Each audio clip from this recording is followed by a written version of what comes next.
Hello and welcome to the ultimate guide to killers for Dead by Daylight on PS4, and this is of May 2020. So before I begin the video, I'm gonna go into why I haven't leveled up some killers and why I have some leveled up to 50 and some only at like 40, 36. So the main reason for not leveling up some of the killers at all would be because they're just not very good, and using them, even if you're very experienced with them, you're not gonna get straight 4Ks as you would if you're a very experienced spirit or hag. Although I haven't leveled up the trapper, he does have 3 teachable perks. The first one is Unnerving Presence, and it's not very useful. The only use I've seen for it is when people have Decisive Strike. I know some killers will use this perk to make the skill check even smaller than it already is, and it can cause some survivors to miss their Decisive Strike. The second teachable is Brutal Strength. This is actually a pretty good teachable perk, but I've never needed it, and for that reason I've never had to level him up. And his third teachable is Agitation. It's a nice perk to have, but it's just, in comparison to other perks, it's just not good. I will be, at the end of this video, be making a tier list of all their teachable perks and a tier list of killers and the mechanics it takes to use them. So as you can see, Trapper has the base movement speed of 4.6, which is the fastest a killer can have. Most M1 killers will have this 4.6 movement speed. M1 meaning they heavily rely on their primary attack. So if we take for instance the Huntress, she doesn't really rely on her primary attack of the axe because she has throwing hatchets, and that will make her have a lower max base speed of 4.4 meters per second. Trapper also has the normal killer radius of 32 meters, and he has the height of tall. As with Wraith, I have chosen not to level him up because he's just not very good at higher ranks, and against rank 1 survivors he's just not going to be very strong. His first teachable perk, Predator, is just not good. His second teachable perk, it can be useful, but it's very situational. For instance, Spirit. But with the Spirit, she has an actual add-on called Father's Glasses, which makes the blood you see very bright anyway. So instead of using Bloodhound, you could just use Father's Glasses. And his third teachable perk is Shadowborn. I've chosen not to level him up again because instead of Shadowborn, I know in comparison to Monotone Abuse, it greatly increases it. It'll be at tier 3, it'll be a difference of 15 degrees to 10 degrees. But the advantage with Monotone Abuse is it decreases your terror radius by 8 meters and increases it by 8 meters when you're in a chase. Here, as with the Trapper, he also has the 4.6 movement speed and 32 meters terror radius, meaning he is a M1 killer heavily reliant on his primary attack.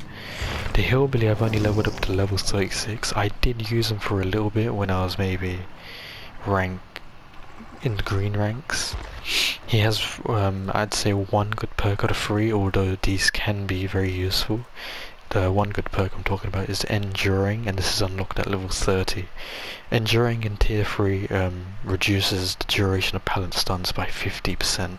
It did used to be 75%, I believe, but they decreased it just due to it being too strong. But it is very useful, but I've never, like with Brutal Strength, I had to use it in a chase. Like, instead of using Enduring or Brutal Strength, I would just bait the pallet and I don't get stunned at all. And especially if you're playing Spirit or Hag, which is the killers I do like to use, you can just trap the pallet and go around, and then if the survivor does choose to vault the pallet, then you just click L1 to teleport or whatever your button is, and you know, you can't get looped, and with Spirit you can just mind game the pallet. I think we all know what that means. His second teachable perk is Lightborn. So with flashlights, it's very hard to flashlight the killer when they have this perk. It's not impossible, but it just makes it very hard. And his third perk is Tinkerer. I find this perk completely futile, especially with the new additions of new killers such as the Plague, which has perks such as Dark Devotion. You could sort of see a similarity between the two, and you could say this is the better version of Tinkerer. So why would you get Tinkerer in any case? The fourth killer is the Nurse, and she is a very strong killer if you know how to use her. If you don't know how to use her, then she's very weak. She has 3 very good teachable perks. All of them are useful and can be used in various builds with various killers. The first one being Strider, who is very strong on Spirit, and aside from Spirit, she can just be used on any other killer to completely counter Iron Will.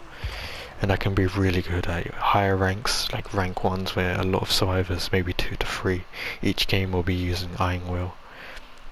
Her second perk is Thanatophobia, and for injured and hooked or dying survivors, and hooked survivors, each survivor will face a debuff to their generator speeds and all actions they might do. It's very strong on killers such as the Plague, where the Plague uses her Vile Purge and she will injure you. But on most other killers it's not very useful. Maybe the only other killer it might be useful on is Legion, because the Legion has to, well, with his ability he goes and attacks people, and it causes them to mend, so he can injure a lot of survivors in very short time, and that makes Thanatophobia very useful. And her third perk is Nurse's Calling. This is probably one of the best perks in the game, in my opinion, and I believe a lot of other people would agree. At tier 3, within a 28 meter range, it will show you people who are healing, and this can be used on any killer regardless. Their playstyle is just so strong that it can suit almost any build. I'm pretty sure I use it on Huntress, Spirit, Clown, I believe, and the Hag.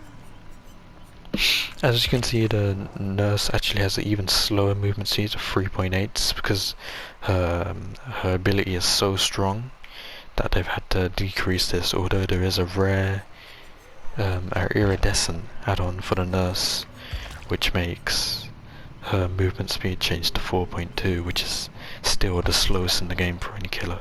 And she has the base turret radius of 32, which is normal, and average height size. The third killer will be Hag. She's a very strong killer, and all of her perks are very useful. The third seal being the least useful, this one being the most useful, and this one being the deadliest. The third seal isn't used a lot by many killers because it's, in comparison to other perks, it's just not as good. Hex Ruin is a classic perk. It's used by a lot of killers, especially ones that have to go around the map and can't stay at gens for too long, such as Hillbilly and Spirit maybe, and Oni, where they can go from gen to gen very quickly. And Hex Devour Home is a very strong perk because a lot of survivors won't notice it until it is at stage 3, when you have 3 tokens and each survivor suffers from the exposed stats effect. So until that happens, usually most survivors won't even notice that you have a hex in the game, and it's extremely strong on killers such as the Spirit, the Nurse, and the Hag, because they can get away from situations very quickly, activate the Hex Devour Hope, and go back. Doctor is a killer I've chosen not to level up, primarily because he has very bad perks, with the exception of Monitor and Abuse, but I would just wait for the Shrine of Secrets to have it. His first perk, Overwhelming Presence, is not strong at all. It's sort of like a reverse Streetwise, but it's just not good. Monitor and Abuse, which reduces your tear radius by 8 and increases it by 8, and then when you tear it up, at tier 3 it increases your field of view by 10 degrees, which can be really useful. And if you want to use something like Shadowborn, sometimes, or pretty much all the time, this is the better alternative. Overcharge is not a good perk at all, because although it will regress the generator at 3% or more, I think it maxes out 5%, the skill check is usually, for rank 1 survivors and myself, really easy to hit. So it's effectively not a perk for those higher rank survivors. Michael Myers is one of the funnest killers to play, and he has really good perks which can suit different killers and different builds. His first one saved the best for last, so for each attack dealt to the non-obsession survivor, you get a token, and it increases your it decreases your cooldown on successful attacks up to 40%. Play with your food. It can be a really strong perk on the Cannibal and tier 1 Myers if you're going to go for a build with Scratched Mirror, which is an add-on which leaves Michael Myers in tier 1, which has him undetectable but allows him to see through walls at a distance of 32 meters. Dying Light is a decent perk. You could pair it up with Thanatophobia, and you could increase the penalty to repairing, healing and sabotage speeds even further, but from my experience it's just not very good, because when the game starts the obsession automatically gets 33% bonus, but you have to work towards that 2% penalty increase, which increases to 3% each time.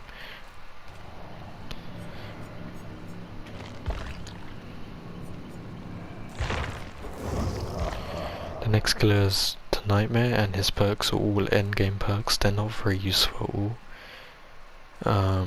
Maybe you would remember me if you're a very good killer, then all this will do for you is when you only have 1 survivor left and it's you, the hatch, and 2 exit gates left, this can be the difference between you getting the survivor or not. And Blood Warden is really good for meme builds such as Noed, Blood Warden, to just secure a 4K at the end of the game. But the thing is, if you're going to get that far into the end of the game and maybe have 1 kill, then you should consider yourself as a bad killer, because that just shouldn't be happening. So most times, 9 out of 10 times, this will be a pretty useless perk. The Clown is probably the worst killer in the game because of his ability. He does need a strong buff, but he has probably one of the best perks in the game. He competes with the Cannibal for the best perks, who is, aside with the Clown, one of the worst killers in the game. His first perk, Bamboozle, allows you to vault faster and also block that vault location. This can be pretty good on killers who get looped a lot, such as Huntress and Myers and maybe Ghostface. His second perk is Colorphobia, which can be used for builds for like really slow healing, so such nurses calling Colorphobia, Thanatophobia, and then something else, and that can be a really strong build to slow down survivors' healing speeds. His third perk is Pop Goes the Weasel, and this is basically due to the Ruin nerf.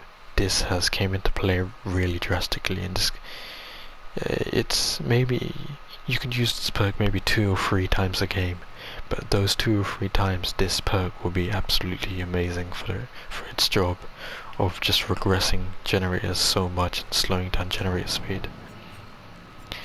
The Spirit is one of the best killers in the game. I've said one of the best killers because recently I've been playing Hag, and I did used to be a Spirit main, but Hag is just so much better, because recently she received a buff where she can lunge after her teleport attacks. All 3 of the Spirit's perks are good, but they're also very situational. Spirit Fury I've seen can be paired with Enduring, which just breaks pallets. At tier 3 it will be after you break 2 pallets, it will break the last one automatically. Haunted Ground. This is a very strong perk. I actually use this on Hag to get insta-downs, and it's proven very strong. It just causes survivors to be suffering from the exposed status effect for 60 seconds at tier 3. And Rancor, which is basically a better version of Bitter Murmur. The Plague is one of the hardest killers to use, up there with Nurse, and you might be surprised about that, but the way her Vile Purge works on PlayStation, it's very hard to aim accurately, and also due to survivors not cleansing, most games you won't even be able to use your Corrupt Purge, which hits survivors. But she does have very good perks, Corrupt Intervention being the new Ruin. It's considered maybe one of the top 10 perks in the game, and it blocks generators for a total of 2 minutes at tier 3. Infectious Fright is really good for killers who can one-hit, because when you one-hit someone and then it will show survivors' locations within the killer's terror radius. And for one-hit killers such as, let's say for a tier 3 Myers, you down one person and it reveals another location. Instead of picking up and hooking that survivor, you go to the other survivor and you hit them, and now you have 2 down people, and that can really snowball into 4K instantly. Her third perk is Dark Devotion. Again, like Tinkerer, I've chosen not to unlock it because it's just, in comparison to other perks, it's just not very good, although it can be used in specific builds where you're working around this one perk, maybe like where you have a M1 killer like Billy or Freddy, so you can sneak on people. Ghostface again is probably the hardest killer in the game to use. I would say almost as hard as Nurse, but he is probably because the way he stalks and his method of play for the killer side, it's just very difficult to get into, and if you're not experienced in him, then that can result in an instant flop in your game and you just getting a 0k because you don't know how to use him. And that almost happened to me, but I didn't manage to salvage myself and get a 2k the first time I used him, and that was also the last time. I'm All Ears is a very good perk. It's first teachable. It's for newer killers, this can be a really good perk, and for killers such as the Huntress who can get looped very easily, it can be a very good perk, so you can land a hatchet better and more easily. Thrilling Tremors is actually a pretty good perk, but I've chosen not to unlock it just simply because I've never really needed it, but I have it unlocked in the Blood Web just in case I ever do need it. But I'll be getting into killer builds later. Furtive Chase is an interesting perk. It's not very useful. It just decreases your terror radius, but you have to work up to it. I would recommend using a Monitor and Abuse instead, because it automatically decreases your terror radius by 8. So Furtive Chase is just pretty useless. Killers which don't have a 4.6 movement speed will be the Hag, the Spirit, the Huntress, the Nurse, and I believe that's it. It's because their powers are too strong. It's viewed as too strong for them to have a faster movement speed. You might think, but Huntress is so easy to go up against, but she can also hit a survivor which is like 50 meters away if she's accurate enough with her hatchet, so that's why she has a 4.4 movement speed. The fastest movement speed is 4.6, and that's what most killers will have. My reasons for not unlocking any of these killers is either they're just bad, like Demogorgon, Pig, Legion, that's not very good. Cannibal even, he's not very good, or their perks aren't very good, and because I have other killers such as the Spirit, the Hag, the Huntress, and Myers, there's really no point for me to go and get Oni. Why would I use Oni when I have Spirit? Sort of like that. Although some of them do have very good perks, such as the Demogorgon with Surge, which regresses all generators within your terror radius, I believe, by 8%, and this can be activated maybe every 60 seconds. And the Cannibal has some of the best perks in the game, with barbecue and chili. Franklin's Demise, which makes the survivor drop their item when you hit them, and Knockout, which doesn't let survivors see the other survivors' dying auras. Pig has a strong perk of Surveillance and Make Your Choice. Make Your Choice is very strong on Nurse and Hag, and it can lead to you winning the game sometimes. And Discordance is a very good perk for every killer. So if you can't get Discordance in the Shrine of Secrets, then definitely you're gonna have to purchase the Legion, because it's just such a strong perk. I personally use it on Spirit and I believe Maya's. Getting into some killer builds. For the killers I use Hag, Huntress, Spirit. I don't use any of these other killers, although they are leveled up, but I'm just gonna get into some builds for these three. So for Hag, I'm using Make Your Choice, Nurse is Calling, Pop Goes the Weasel, and Hex Haunted Ground.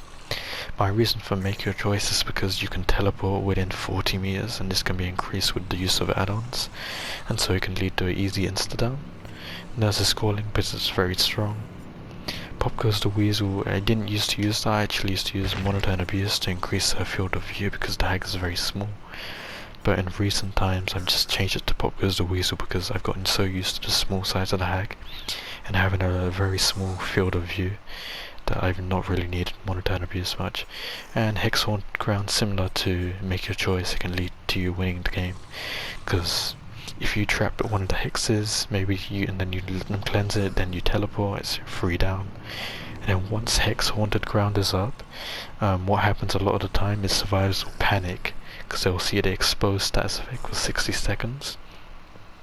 And they will just panic and run around the map, and maybe they'll set off one of your traps and it's instant down for you. The Huntress I don't use a lot more anymore, but she's still pretty good. I personally use Territorial, Nurses, Hex Ruin, and Barbecue and Chili. Territorial is an interesting choice, you'd say, but I use it because with the Huntress's hatchets, if somebody does go into the basement, you can hatchet them with your throwing hatchet and then M1 them, and it's an insta-down, and it's also a basement hook. And then you can go away from the basement, and when someone goes to save, you can instantly start going back, and it's really useful. Nurse is Calling just because it's so strong again. Hex Ruin because Huntress is one of those killers that can get looped for a long amount of time, so if a survivor is on a chain, then you pressure the survivor to get off the chain or regress instantly, and you don't have to kick the generator. And Barbecue and Chili, so when you do get that basement hook, you can instantly go to other survivors, and also for the blood points bonus.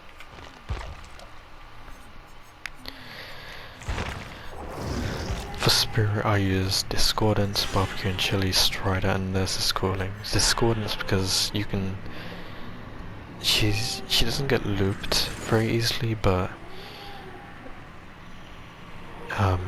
survivors doing generators can go under her radar, and all of a sudden there can be one generator left, and so it's useful to know where survivors are, and especially with the Spirit it's quite easy to get gen grabs, so this will tell you where the survivors are. Barbecue and Chili I didn't used to use. I used to use Hex Devour Hook because it's really strong on her, but I stopped using it because the Spirit as a killer on its own is just so strong, so instead of going for faster 4Ks, I've been getting more blood points with the Barbecue and Chili. Strider because when you phase you can't see any survivors, and this counters Iron Will, so you can always hit them, and it helps with phasing and you knowing where to go. And Nurse is Calling just because it's so strong again. Although I don't use Myers a lot, here's my build for him. It's got Discordance, so I know where survivors are. Infectious Fright, so I can down survivors in tier 3 and know where they are, as I said earlier.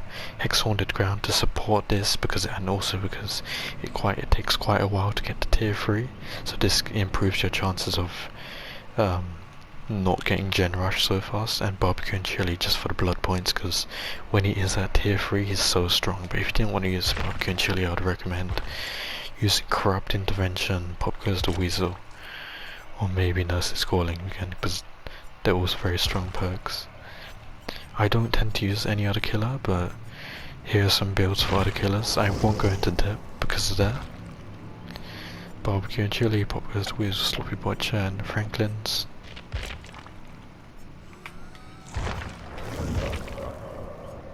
Barbecue and chili, ruin, pop goes the weasel, remember me. You might think, why remember me? Because he's one of those killers where you end up getting a free cane and the last person looking for hatch, but if you close the hatch, those 16 seconds can allow you enough time to go from gate to gate. And there's been a lot of times when I've gone to one gate and I've tried to get back to the other, and by the time I'm going back to the other, the gate has been opened. And so remember me stops that from happening. And plague, corrupt intervention, infectious fry, thanatophobia, and pop goes the weasel.